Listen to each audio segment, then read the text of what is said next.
Hi, I'm Marty, and welcome to second episode of Seeking Focus. Welcome to Seeking Focus, a podcast that provides photographers and videographers with a place to critically compare technology, share ideas, and enhance their skills. Hey Marty, how are you going? Hey man, good. How you doing? Yeah, not bad. How's your week? It's been interesting actually.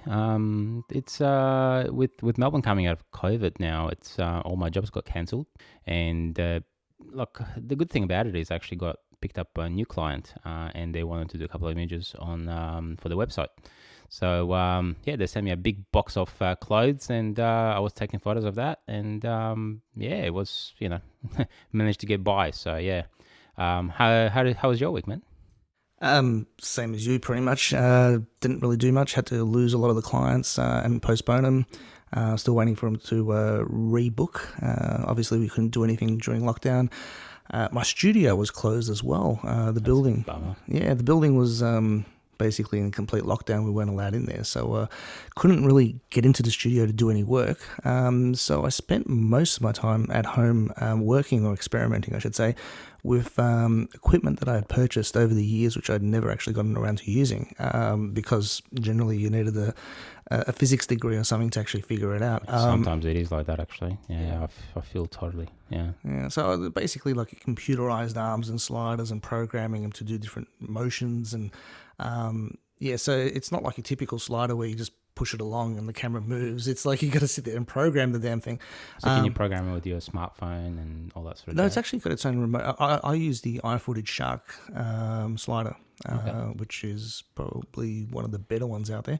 And you can program it to basically do full 360s and slide left and right. Pretty cool. Yeah. And you can actually say go here, turn this far, go here, and you can actually create a whole pattern and that it follows. So it's not just left, right, up, down, and that's it. So you can do time lapse with that as well, I'm guessing. It is. It's actually a time lapse slider and robotic arm. I want to use it. Yeah. I want to use it now. Yeah. I love my time lapses. Yeah, you're the king of them. It's actually, I've used it for doing high resolution 360 photos. So 360 around. How many images would you get for that? Geez, I did one which was like a half dome, so half sphere. So it spun around like full 360 left to right, and then from top to bottom. And I had one shot which I composed. It was made up of 127 6K videos. It took my computer a day and a half to basically compile them. So hang on. So each image with your 5D Mark IV is what, about 30 megapixels? 31 point something, yeah. Yeah. Oh, mate. Yeah. So I was expecting it to be like 15 minutes or something, and I'm just sitting there watching it, and I'm like, nothing's happening. I'm like, I'll just leave it overnight. I woke up in the morning, and the taskbar had moved across, but it still hadn't finished. And I was just like, okay. So how many? So I'm guessing would have been like at least a gig. 1 terabyte image. 1 terabyte. The final image crazy, was 1 man. terabyte. Whoa. And at the time, I was feeling rather excited. I was, wow, look at this image. It's 1 terabyte, 127 6K. Oh yeah, And I posted it up on Facebook, which is my medium. And someone said, "Oh yeah, I took the same shot on my iPhone," and they literally had it wasn't exactly the same, but it was close enough to. And it was the most depressing thing I've ever experienced. It's a bit of an overkill, though, isn't it? It is. But in saying play that, around with it. Yeah. well, like you could zoom into the details and they were crystal clear. Obviously, you can't do that with an iPhone, but it was fun to do. I would never do it again though.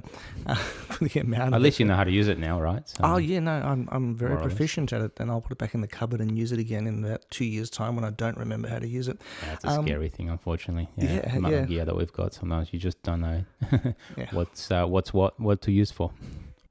Okay, so hey man, so what do we want to talk about today?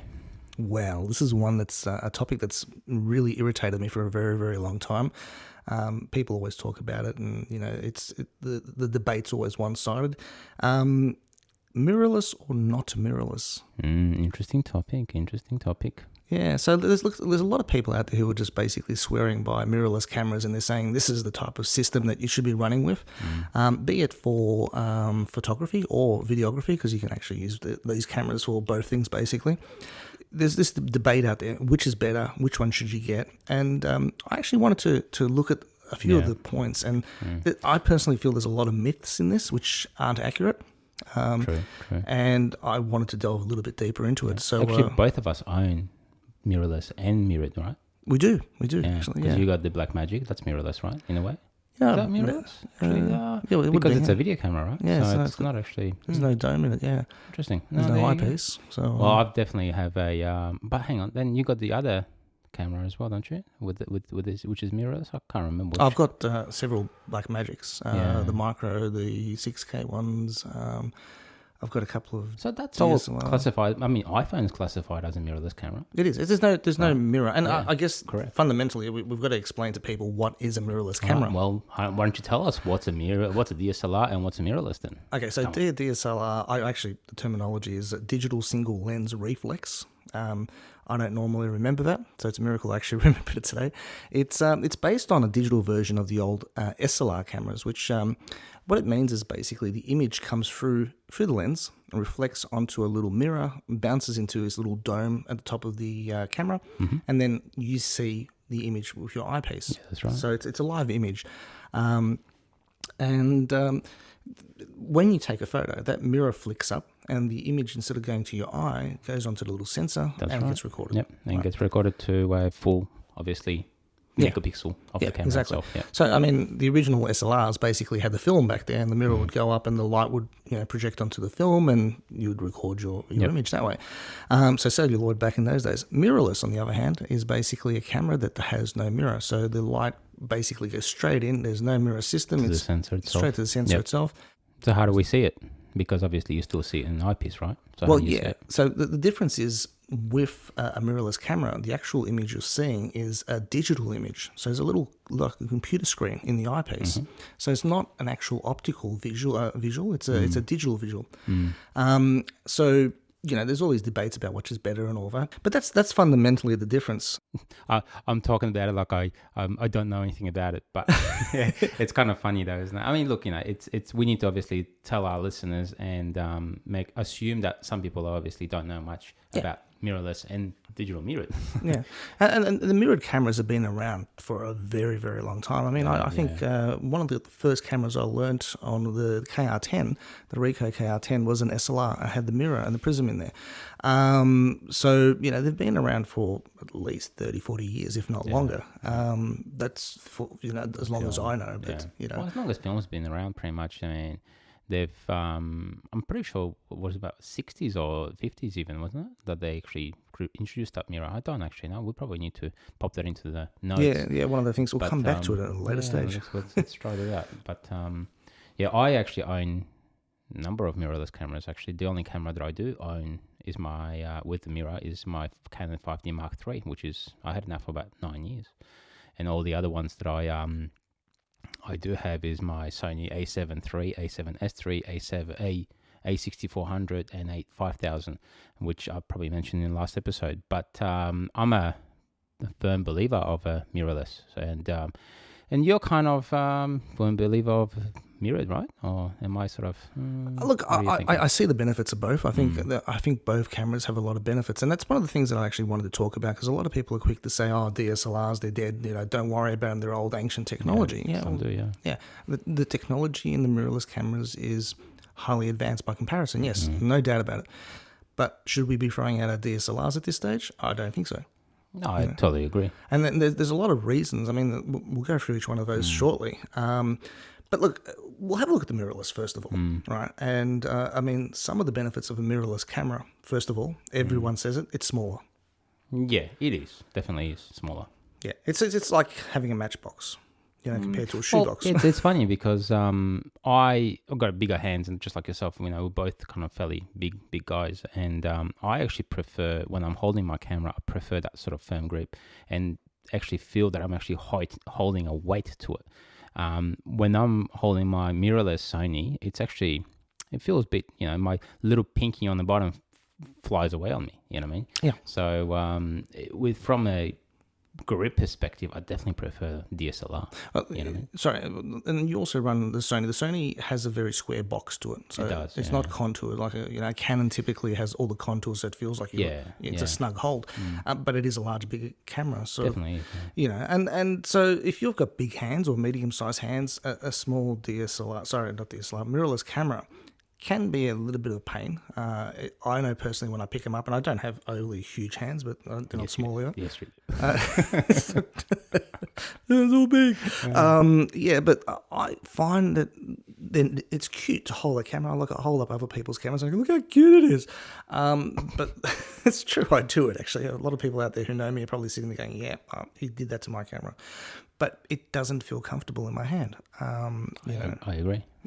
And one of the things that I also do is I travel a lot, do street photography and stuff, and I hold onto my camera like I've got a death grip on it, and with a smaller camera like that, I won't be able to do it, So Well, actually, Sony released the little pinky thing, so you can actually connect it to the bottom of the camera. And so you can do the white knuckle death grip, can you?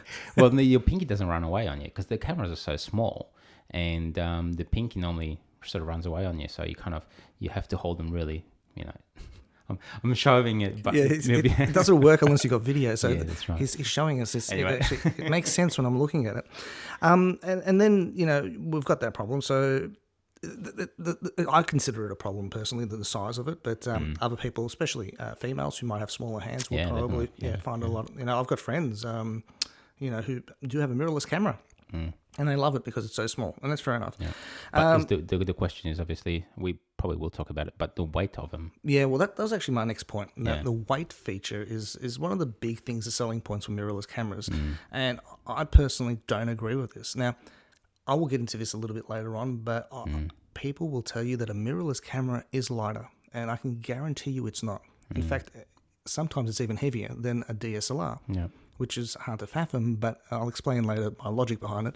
I even brought some statistics in. Wow, I've got them written down on a piece of paper here somewhere. I'm just going to find them. Okay, so the next benefit of having a mirrorless camera is there is no shutter mechanism. Yep. Right, now, with most cameras, for example, we'll take the Mark III Canon 5D Mark III. 3 or 4, yeah. Yeah, actually, I don't know about the 4, so I can talk about the 3. I'm not an expert on it, but I do know a little bit. Yeah, we're still learning. Yeah, it's 150,000 shutter count, which basically means actuations of the mirror going up and coming down. You can take 150,000 photos before it's time for you to replace that mechanism. That's the lifespan of it. They say that after 150,000, you can expect the mechanism within the camera to fail. Okay. Right, so there's a lifespan to the mechanism of the mirror going up and down. Most people who have a 5D Mark III probably will be able to attest that they've gone way past 150,000 photos. Well, yeah, I think I'll probably be the amount of time lapses that I've done with mine, we'll probably touch on that on the one of our future episodes. But the way time lapse works, you take a photo, and you need to have 250 or 300 photos for 10 seconds of actual footage. And I had this camera for 9 years, right? So the amount of shutter count, I don't even know. I probably should plug it in. And I reckon you're probably about 600,000, if not more. It wouldn't surprise you, mate. Yeah. And this thing is, I think when you're buying your first camera, I said to you, 5D is probably one of the better cameras because it is such a workhorse. And 90% of professionals potentially would use 5Ds and 1DXs and those cameras, and it's such a workhorse, that camera, that I've dropped mine a few times on rocks in Iceland, and this thing just keeps on firing. Your lenses didn't. Well, I broke all my filter when I dropped the camera in Iceland. I broke all the filters, and I think the front mount of the actual lens was stuffed, but the lens was still okay. I think I sold that lens to you, didn't I? You did, actually. It's still working to this day. But, there you go. Yeah, but so basically, the mechanism in a DSLR has a lifespan, which means that eventually, somewhere down the track, you're going to possibly have to replace it if you don't get rid of the camera beforehand or drop it and break it. And I believe last time I checked, the mechanism is around $900, and that's Australian dollars, which is it's a hefty amount of money for a camera which is pretty much out of date. It's a dinosaur. You could could probably pick up another one for probably the same price. Yeah. It wouldn't have a new mechanism in it, but some of the cameras... The second-hand ones, you can still pick them up quite well priced, right? Yeah, it's probably the same price as a new shutter. But Mm. at the end of the day, that is one of the problems with a DSLR. But a mirrorless camera doesn't have that mechanism, so Yep. that's one less thing to worry about. Yeah. So that goes in its favour. So on-screen displays. So with a DSLR, you get to see an optical image. I love looking at optical images. They look nice, they look clean, they look precise. With a mirrorless camera, you're looking at a digital image, which is a little TV screen. Yep. And my experience with digital cameras in the early days was that those screens were horrific. It was the most pixelated piece of crap I've ever seen. I couldn't see any detail. And I picked up a couple of them. And I just looked at them and I just thought, this is horrible. In their defense, over the years, they've gotten better. But it's still a digital image, and I'm not a fan of digital images. You use them. How do you find them? Yeah, look, I do use it. I actually don't mind it. One of the good benefits for my, from what I've used my Sony's for is you can see the image, what it is. Do you know what I mean? So it's through the little eyepiece. I think it's actually really the pixels in it. There's so many. It's like I think the A7S3. It's got like 6 million pixels in it, which is just crazy as far as I'm concerned. Anyway, So I tried one of the early Canon digitals, and I got to say it was crap. It was honestly crap. yeah, they have evolved a lot. They have, obviously, yes, we're still talking about obviously benefits, right? I think. Well, the benefits of the mirrorless, yeah. So look, the benefit of it is you can see when you put your head to the eyepiece, you can see the histogram. You know what I mean? I use my histogram a lot to make sure that the photo is actually exposed correctly. So that's you can see everything on that. Well, they say the digital image is actually more accurate than the optical because what you're seeing in the eyepiece is not necessarily what's going to be hitting the actual sensor. So what you're seeing for your eyepiece technically should be. Yeah. But that's if it's lined up properly. Plus, you get additional information on it. So, like the focus coverage is over 90%, where DSLRs obviously get the focus coverage, I think, on about 60, or the 5D Mark III and Mark IV probably get about 70% of actual screen. So every time you want to take a photo of someone, like a portrait, you have to sort of focus, hold the shutter button halfway, move the camera, take a photo. You know what I mean? So that's another thing too. With my cameras, IBIS is obviously in-body stabilization. That's a big thing too, where I don't think the 5Ds actually have that, do they? No, far from it. The lenses had stabilization, but that was, it wasn't really that great. And I've actually got a couple of the L series lenses with the stabilization, and which have gone crazy, and they just flicker everywhere, and you can't use them. So yeah, I think after a while they probably disintegrate a little bit as well. Well, I was going to say also another benefit, obviously, of a mirrorless, you can charge it through USB. So there's plenty of times. That's only on certain cameras. I've been told there's a lot of them that don't have that. So the Sonys, yes. So my Sony A7 III, you charge it.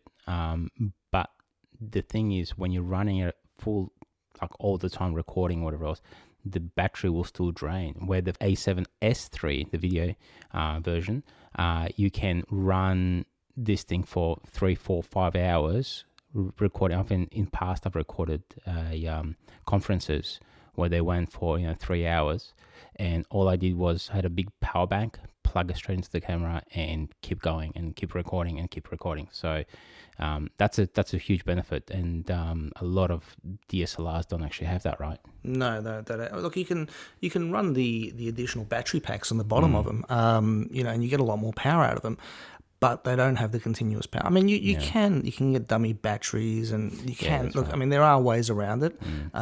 Probably not as simple as yours, but there are ways around it.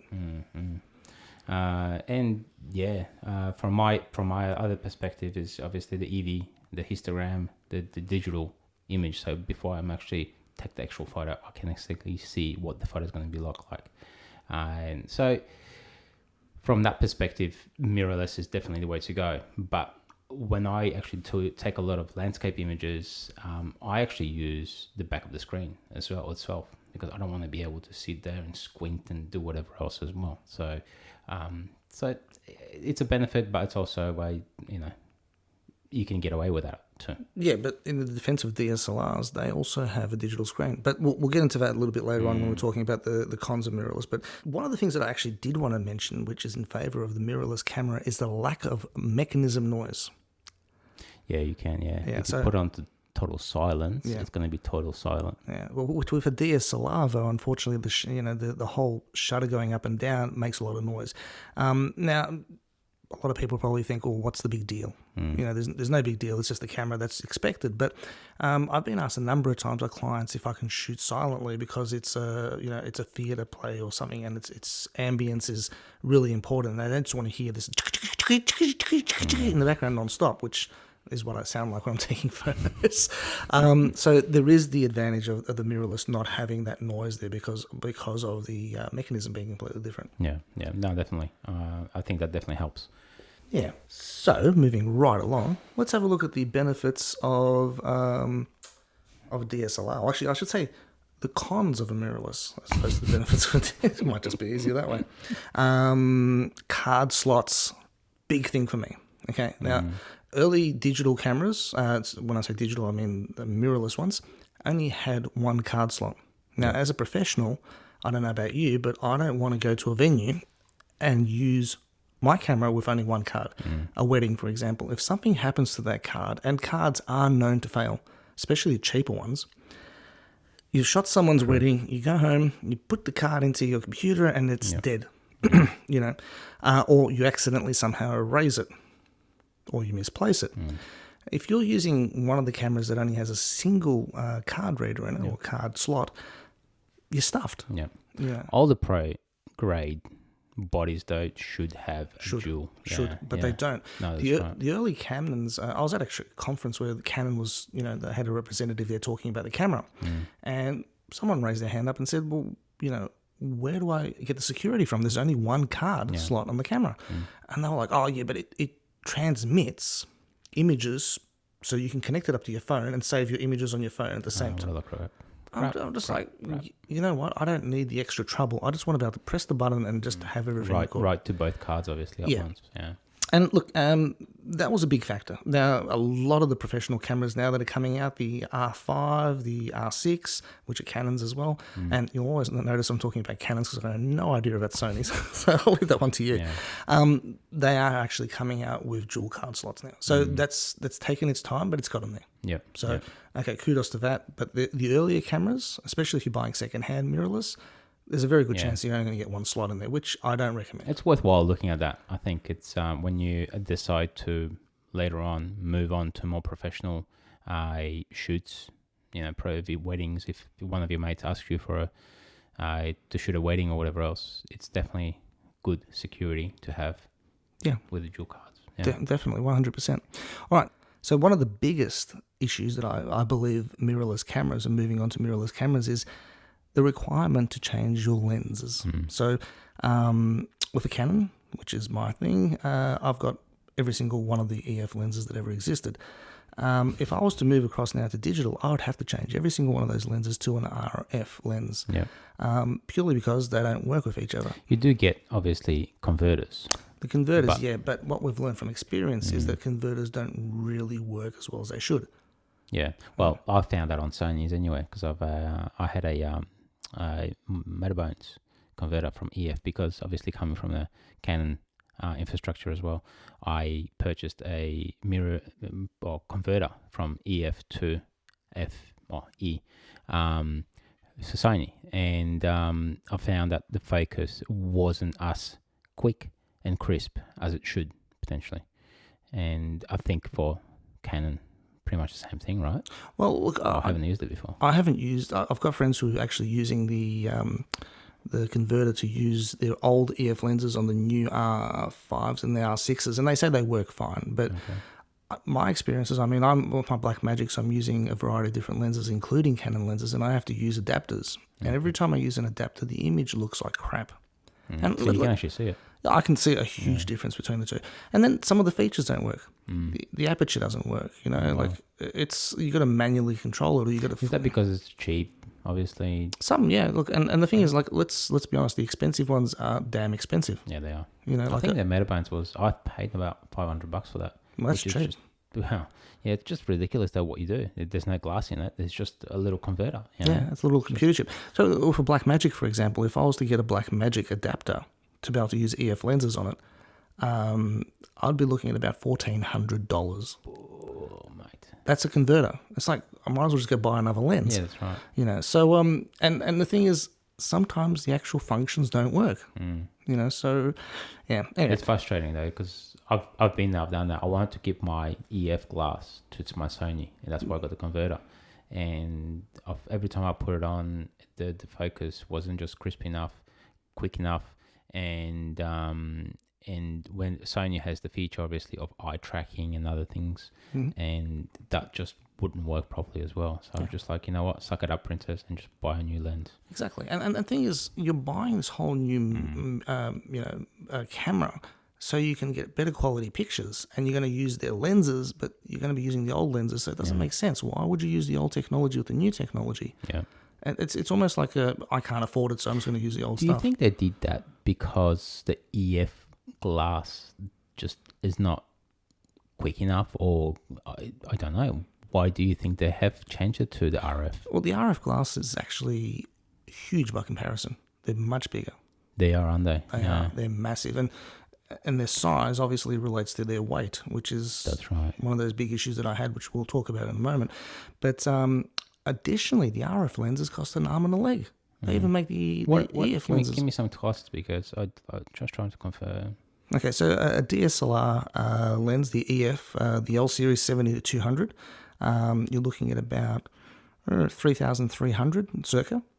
For the same lens, you're looking at about 4,200. Wow! So you're almost $1,000 more for the same lens, right? So suddenly you're spending all this additional money, you know, to buy new lenses, but it's not even cheap lenses. There, it's super expensive, you know. It's shocking. Isn't it? They're all, you know, everywhere. Like, for example, the 15-35 or the 16-35, depending which camera you've got. Like the DSLR one is 3,500, and we're talking about 2.8 here. And with the RF version, it's 3,899. Yeah, so they just want to $400 make money, more. don't they? Yeah. So the price has escalated as well. So suddenly you have to buy all these new lenses, which are even more expensive than the lenses that you previously purchased. So I have an issue with that. And then the weight factor, like the weight on these things is huge. Like, for example, if I was to go off and buy myself the 15-35 new mirrorless lens, I'm looking at, I think it's 840 grams. The same lens in the EF range is only 790, which is not huge. And you're holding that all day at a wedding. Yeah. But your the thing, arm want to fall off. Well, the thing is, and then the 24-70, the DSLR one is only 800 grams, and the new RF one is 900. So it's an extra 100 grams, which doesn't sound like a lot, but no, it is. When you start putting that on, and then you put something else on, and the bigger batteries, and the bigger this, and the bigger, it just starts weighing up. Yeah. And that was one of my biggest issues, was the weight. Everyone talks about the weight reduction on these cameras. And, you know, at the end of the day, yeah, the body is smaller and it is lighter, 100%. But you can't use the body by itself. You need to buy the damn lenses. And those lenses are more heavy, which then basically brings them in line with the actual, the original DSLR, the same weight. They do. You know, in some instances, it's even heavier. So that whole debate about lighter, and it just goes out the window. Yeah, I agree. I agree. And I think your Sony lens.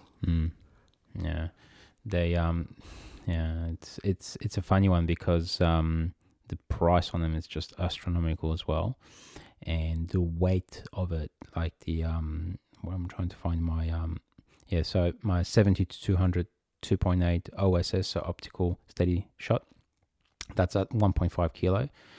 To brand new, they're over $3,500. And 16-35 2.8 G Master lens, so that's over $3,500 and 840 grams. So I think Sony or Canon, they're still bloody heavy. You know what I mean? Simple as that. And look, and I'm going to say the Sony in the 70-200 is a joke in the weight department, because it's almost like half a kilo heavier than the Canon, which is it's a monstrous lens anyway to begin with. So all this debate about lighter and everything just goes out the window when you start looking at the actual the size of these lenses and how much they weigh. Anyway, so we'll move along. Yeah, look, I think other cons that I found out about Sony, and to me that's a big thing because I do use my cameras for a lot of time lapses as well, is the dust. They are trying to improve that, but my Sony A7 III, every time you change the lens, you unscrew obviously the old lens and put a new lens in. Well, so hang on a second, I'm confused here because I was told that the mirrorless cameras basically have a little screen that pops up in front of the sensor. So the A7 doesn't, but my A7S III does. Okay, so certain cameras do and certain don't. So I think the R5, the Canon R5 does do it, and obviously a little shutter comes down, changing lens, and then pops back up as soon as the new lens in, which is a big thing because every time I do a time lapse, there's so much dust that I get, and I think I've done cleaning on my sensor twice already. And I mean, every single time I do the cleaning on the sensor, it's over $100. You know what I mean? And it's so expensive. And every time I put a new lens on it now, I just get a little blower, blow out all the dust, and it seems to be okay. But the dust on those cameras is just so frustrating, and especially when I've printed a couple of images quite large as well, and I have to really go through a fine-tooth comb to be able to remove all the dust spots of all the images, and it's so time consuming, it's so frustrating sometimes, so that's a big drawback for me personally, because every time I do a time lapse, like I said earlier, so 25 frames per second, so I do 250 images, and if I have to remove a dust spot from every single image, it drives me insane. Now I do obviously try to automate that process with Lightroom. I edit most of my time lapses in Lightroom, so I can actually remove that dust spot and then copy and paste the whole process of. How many photos are we talking about in a time lapse? We're talking 250 images. Yeah, so you got to edit 250 images. Yeah, and so I can synchronize them, so I can remove that dust spot on one image and then synchronize the rest. Oh, granted, yes. So it's faster. That though, sometimes it doesn't work properly as well, and it's such a pain in the backside. So you'd have to go through every single image and make sure that it's worked. That's correct. Yeah, time consuming. It's a pain. Yeah. But also, what I wanted to say, the drawbacks as well is you potentially get less stability because the whole camera is so top heavy with the lens. Mm-hmm. The body is smaller, so you kind of gripping it less, and the stability is just, personally, I found that the stability I prefer on the Canon, for instance. Because depending on the lens, obviously, like the 70 to 200 has actually mount on the lens itself because it's so big. Is the same with your Sony? Sony does too, yeah. Okay, cool, yeah. But I think both of those lenses are very similar in that sense as well. Except yours weighs so much more. Yeah. I think another sort of point that I want to make as well is the form factor, because it's smaller as well. When you turn up to a professional shoot, for instance, with a smaller body, a lot of people assume, hey, this is not a pro-grade camera. You know what I mean? So a lot of people are very, I guess, uneducated from that perspective, where they look at the massive. I've went to I had a shoot with one of my clients. 1DX. Yeah, and I had to. Well, I brought my 5D, and my 5D's got a hand grip on it. It's got all the extras on it, and he looked at that camera and goes, "Oh man, this is so cool! It's so big, and it must be taking really great images and everything else." And I was like, "Yeah, but my Sony actually is much smaller, and it does just as great," sort of thing. So I think the form factor is a big thing for a client. I mean, they see a big camera and they look at it and they go, "Oh man, you must be a really good pro because the big camera." Which unfortunately we have to educate as photographers and videographers. We have to educate people on these things. I think the secret in this situation is to have a matte box on all your cameras. Yeah, I agree. It's one of those ginormous and for those who don't know what matte box is. Matte box is just this square little thing on the front of your camera which has little sunshades on it and stops the reflections from happening. And it makes you look pro. It makes you look pro because it's what Hollywood uses. And and then you can put filters into it, and the reality behind it is most people just slap it on the front and they don't use it for anything, and just it's for looks. It looks pretty cool, I must say, man. It does, yeah. It makes me feel more important, more manly. Yeah. But yeah, other than that, it doesn't really do much unless you're using it to blocking out the sun or using filters in it, which a lot of people just don't do. I do. Granted, you do. That's because I shoot at 1.4. Yeah, you do. That's right. All right, now moving on to the next con of a mirrorless battery life. Now, this is huge, right? Because let's be honest, a DSLR only uses the battery when you press the button, right? Because that's when the mirror goes up, that's when it takes the photo, that's when it does its business. With a mirrorless camera, it's constantly on. Yeah, that's right, because you're powering the EVF. Yeah, and the EVF stands for? Electronic viewfinder. That's the one. Yeah, I knew that. See. All right. So basically, the viewfinder, the eyepiece, it's constantly on. So you're powering a monitor constantly. Correct. So even when the camera's sitting there and you're not using it, it's chewing up the battery. So battery life on it it's dismal by comparison to a DSLR. How many images can you get? Well, okay, so basically on say for example, a 5D Mark IV, which is the camera that I use, which is a mirrored camera, on one battery, depending on what you're doing, obviously, and how fast you're taking them and so on, but as a ballpark figure, you could probably shoot between 1,000 to 1,200 photos per battery. They're never going to get that in a mirrorless. No, well, this is the thing. So the R5, which is the new mirrorless camera, can shoot between 500 and 800 on a battery. Yep. I know I do a lot of time lapses and I have to power them from a power bank. Yeah, but what makes it even worse is the fact that the actual R5 and most mirrorless cameras, because of the drain, they have bigger batteries, which also weigh more, and they probably cost more. I've never had to buy one, so I can't really comment, but I'm guessing it's probably going to cost more as well. Yeah. It seems like everything on a mirrorless costs more anyway. All right, now, I've sounded pretty negative throughout this whole episode.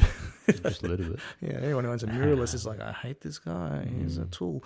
No, look, in the defense of mirrorless, there are some advantages to them. Look, there's quite a few advantages to them. There's no doubt about it. They've got more technology to them. And even though I've modified my DSLRs, I've got new firmware in there so that they can do a lot more functionality, it still doesn't have the specs of the new cameras. Like, my 5D will shoot at basically 30 megapixels, right? The R5 will shoot at 45 megapixels. Well, I guess in that sense you're right, but you also got to compare apples and apples, because like with Sony, the way it works is you've got your mirrorless photographic cameras and you got your mirrorless video potentially cameras. They look exactly the same. So you've got your Sony A7 R3. So comparing threes and threes. So we've got trees and trees. Three and threes. So Sony A7 S3 is the video equivalent, but Sony A7 R3 is the photography equivalent. So the R3's got approximately about 40 something megapixels, 42, whatever. And but the A7 S3's only got 12 megapixels. And the reason for that is because those pixels are bigger and they're a lot better for light. Low sensitivity light as well. So I guess when you're saying that, I guess we are comparing it in a way. Yeah, you're right, because 5D Mark IV is pretty much equivalent to the 5D, R5, right? Well, yes and no. There is actually another digital camera. The camera like Canon released, the M50 or M something around here. Sorry, I don't remember what the name of it is, but that was literally almost like the digital version of the 5D Mark IV. So it was a crossover. It was crap. Was that one of the first ones? That was, yeah, and that was the one that I had problems with the actual viewfinder. So I absolutely hated it. But look, being that the 5D Mark IV was like a flagship, I mean, obviously if you're looking at 1DX, it's a different story. But but by comparison to their flagship current one, the R5 is probably the closest to it. Up there. But a couple of key points, like the 5D Mark IV will do 7 shots per second. The R5 will do 20 shots. That's pretty good. Huge difference. The autofocus points. The 5D Mark IV also does 61 points of autofocus. You want to take a guess what the R5 does? A bit more than that. 1,053. So look, it's huge differences. And the technology has moved substantially. It's even got in-body stabilization. Yeah, that's a good thing. It is, and the Canon in-body stabilization is actually meant to be really good. It's actually meant to be better than the Sony, I believe. I don't know. Yeah, to be honest with you, as soon as I had my 5D and I've moved on to the Sony infrastructure, I kind of lost track of what Canon is doing. I don't think they have been innovative enough, to be honest with you, and I think they kind of try to get back up there, but they really still have a fair bit to go. I mean, the R5's still got overheating issues. You know what I mean? And well, you can only sort of shoot video for 20 seconds? 20 minutes, yeah. And then you've got to power it down, let it cool off for half an hour. Yeah. And then when you switch it back on, you can only do about 2 or 3 minutes more of recording before it overheats again. And that's in 4K as well, not 8K, right? I'm pretty sure that was 4K as well. No, that was the 8K. Yeah, well, I think they mentioned something about 4K as well. That's overheating in 4K as well. But you'd have to push. You probably would have to push it a lot more. But the 8K was the big issue, which I don't think anyone really wants to talk about. They had reviews. They had the camera was sent out to be tested by people.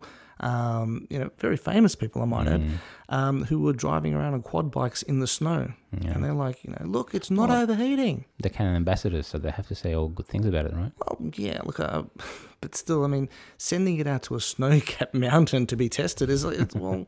I don't know about you, but I live in Australia, and the majority of the time it doesn't snow here. No, it doesn't. No. Sometimes it hits like 45 degrees, and if I was to use a camera in that type of heat, I'd be lucky to get 30 seconds out of it. Yeah, that's right.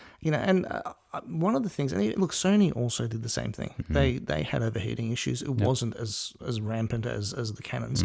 But one thing that chews me up about these companies is they release cameras knowing there is a fault with it. Yep. Right. They release a product that is faulty, and they know it's faulty, and they sell it. It's like, why? They just want to get the cash, man. Yeah, well, that's the disappointing thing. Like the 5Ds, the 3s, the 4s, like you said earlier, the workhorses, those things just didn't stop. Having a camera where, it shoots 8Ks, but you can't actually use it, it's pointless. Yeah. So why even? I think Canon really shined, when they released the 5D Mark II, you know what I mean? I've known people that had Mark IIs and they were swearing about it, I mean, people used it to film movies virtually with it. Big Hollywood movies, I might add. There's a couple of them floating around. I don't know specifics, but yeah, I mean, they really shined with that camera. And then Mark III came out, that was quite good as well. Mark IV came out, that was still good, but it was already, the technology wasn't there, you know what I mean? And, they have obviously improved that a lot. But I think, Canon still have to sort of lift up the game. I don't know. That's why I sort of moved away from it, man, because I just, See, I'm stuck to Canon because I don't know why. I'm very loyal to them. I have a lot of grudges with them, but at the end of the day, I am still a loyal Canon person. Canon fanboy. Yeah, I'm going to get that T-shirt and the matching hat, and then I want to drive. Tats. Yeah, I want to get a quad bike and drive around in the snow, telling everyone how great the gear is. But look, at the end of the day, it just irritates me that companies are releasing cameras at the moment which are, have problems. In saying that, there is one coming up which is called the R3. I don't know much about it. Tell me. The R3 is meant to be a monster. So it's like better than the R5? Yeah. Okay. So I've got some stats here for the R3, and I'm just sorry, I haven't memorized these, believe it or not. Yeah, I'm terrible. I'm a fanboy. So look, it's got 4K. Well, it's expected to have 4K. They're not releasing it with 8K, so it probably doesn't overheat. Yeah, but so is that camera actually photography camera, or is it? Yeah, look, it's a crossover, as a lot of them are. Okay. I think this one's actually like the 1DX, but the digital, the mirrorless digital version of it. So what the 1DX was as a DSLR, this is actually the mirrorless version of it. It's got the in-body stabilization, the dual, memory cards, the 30 shots per second. That's pretty good. Yeah. So it's going to be one of those big studio productions. How many megapixels does it have? Do you know? Hasn't been released, but we'd expect it to probably be in the same par as the R5. Not sure, but okay, I'll take your word for it. Yeah, so basically, that's going to be the killer. But look, they've got a full range of different cameras out there. The movie cameras and so on. I mean, these cameras are pretty much a still camera which does video.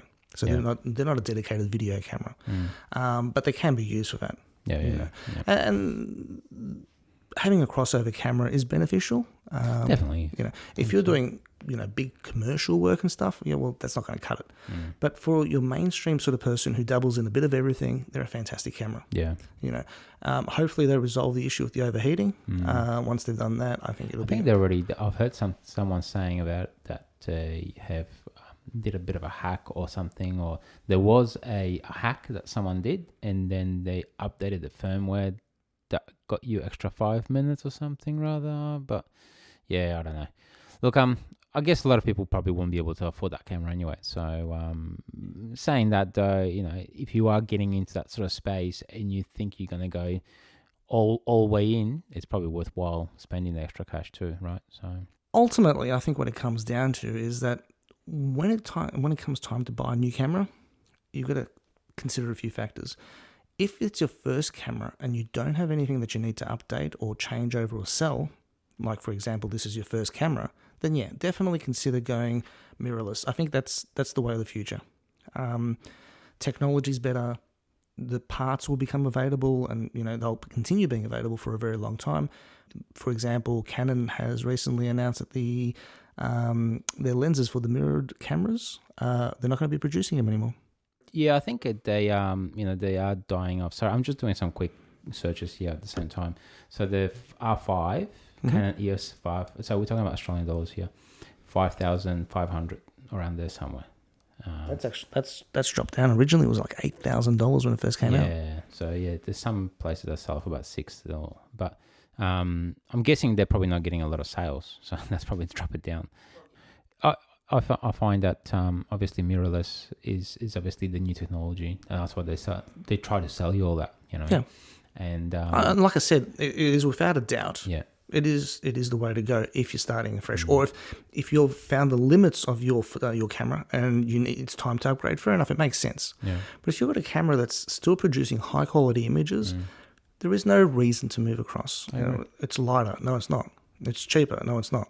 You know, if it's working, leave it alone. You know. Well, I've still got my 5D Mark III, and I really want to hold on to it as much as possible because I do like that camera, and I think Canon produced that camera with love. And I think, you know, the new stuff, they're just pushing things out just to sort of get the money, just to sort of get, you know.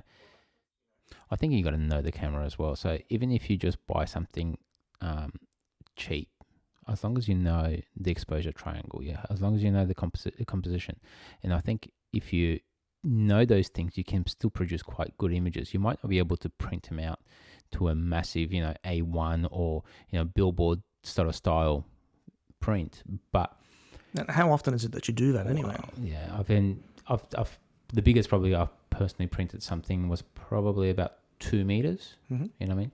And that was with my 5D, and it worked quite well. I mean, it looked amazing.